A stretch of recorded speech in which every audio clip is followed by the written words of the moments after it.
Welcome. I am Dr. Jason Schmidt from the Vance Thompson Vision location in Sioux Falls, South Dakota, and Alexandria, Minnesota. And welcome to the Dry Eye Dialogue, your one-stop shop for all things dry eye related. I've got two of my esteemed colleagues here, Dr. Nick Risperud out of Fargo and Dr. Lorraine Zimprick out of our Sioux Falls office. So welcome, guys. And hopefully we have a fun hour or so talking about all things dry eye. Nick and Lorraine, anything to add before we get going here? No, just happy to be here. Happy to talk dry eye with you. Yep. Dry eye can be tough to treat, so hopefully we'll make it an exciting hour or so today talking about how we attack dry eye in each of our clinics.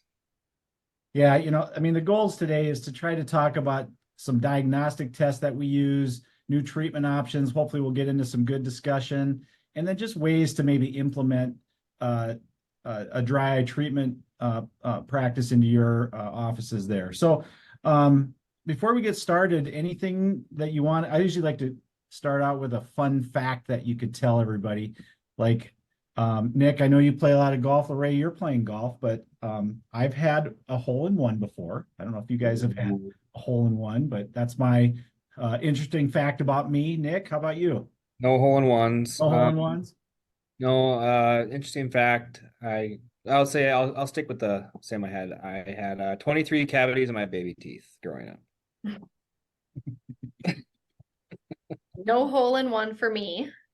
I am not that good at golf. I'll be lucky if it goes in the direction of the hole. But fun fact is that I have shot a coyote with my bow. That's awesome. Yeah. Was it running? No, it wasn't running. It was a sleeping? fairly easy target, but I don't hunt as much anymore, and I'd like to get back to it. So maybe it's somewhere in my future again. I don't think I'll ever have that opportunity again, but who knows? Yeah.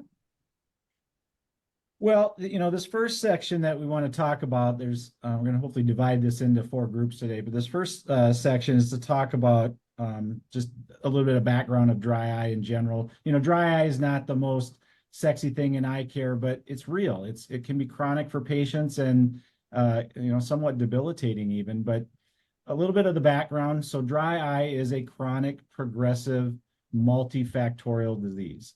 I say multifactorial, there's a lot of things that go into why people have dry eyes. Is it medications they're taking? Is it systemic conditions they have? Is it their environment that they're in? Are they contact lens wearers?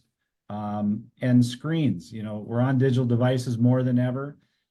You blink an average of 20 times a minute, but when you're on a screen, it goes down to like 2.5 times a minute. And so we're seeing this in a lot of younger kids now too, that they're just on more digital devices than ever before.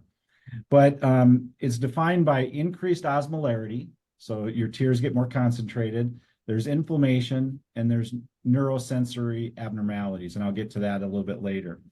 30 million people in the US are diagnosed with dry eye or have dry eye. 30 million have dry eye. Half get diagnosed. So only 15 million get diagnosed. So that's a big difference. And you think about that, 30 million people have dry eye in the US. If there's 300 million people, that's 10%. So if you're seeing 20 patients a day, 2 patients a day you should be diagnosing with dry eye disease. And it increases as we get older, about 2%. So a lot of number 2. So if you're remembering some things in this talk today, think of a lot of 2s. 2% of your patients ages from about 18 to 20 or 18 to 35 have dry eyes, but it increases to over about 20% over the age of 75. And women are 2 times more prevalent to have dry eye than men. And about 28% of patients also have associated symptoms with allergies when they have dry eye disease. So a lot of things going on there. The tests to diagnose dry eyes have advanced a lot over the years. We still do some of these still. There's Schirmer tests that just measure the tear quality, tear volume, but they've advanced a lot to actually measure osmolarity and image glands, meibomian glands in the eye. So Nick, what are your thoughts on these new advancements in diagnostic tests?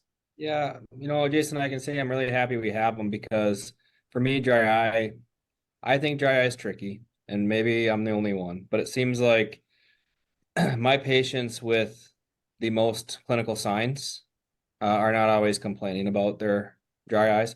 They're wanting LASIK surgery or refractive surgery, and they clinically have dry eye. I can see it, it's obvious, but the symptoms aren't there.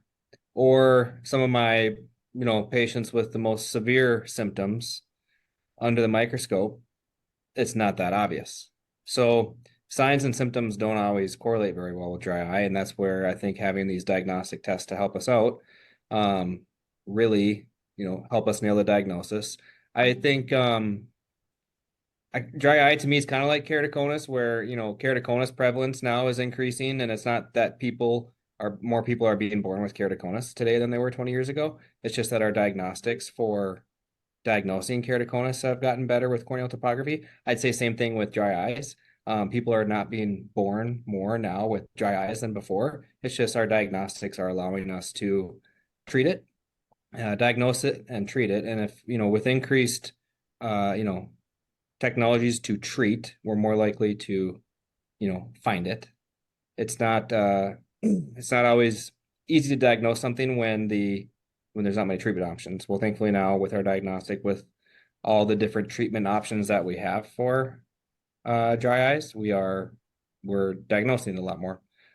So emergence of technologies like ocular surface imaging and tear film interferometry has greatly enhanced our ability to pinpoint the severity and type of dry eye. Utilizing a dry eye questionnaire, using sodium fluorescein to assess corneal staining and measuring homeostasis was found in one study to show 42% positive result in detecting dry eye disease. These tools provide a comprehensive view, aiding in accurate diagnosis and personalized treatment plans. There's two types of dry eye. One, aqueous deficient dry eye, found in about 15% of dry eye patients, and the big one is meibomian gland deficiency, responsible for about 85% of the dry eye out there, with approximately a third of patients having a mixed mechanism of dry eye, having some aqueous deficient dry eye and some meibomian gland deficiency dry eye.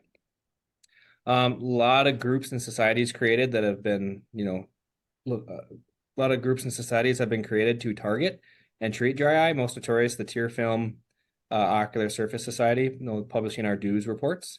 They have recently developed a lifestyle report focusing on the U.S. economic impact of almost $4 billion lost due to dry eye, these patients having difficulty driving, reading, loss of work, pain, and irritation. They recommend switching to daily disposable contact lenses as opposed to our 2-week or monthly disposable contact lenses. Avoiding cosmetics with parabens, BAK, formaldehyde. BAK is interesting. I feel like since COVID, we are using like tons of hand sanitizers, or I use hand sanitizer more now than I did in the past.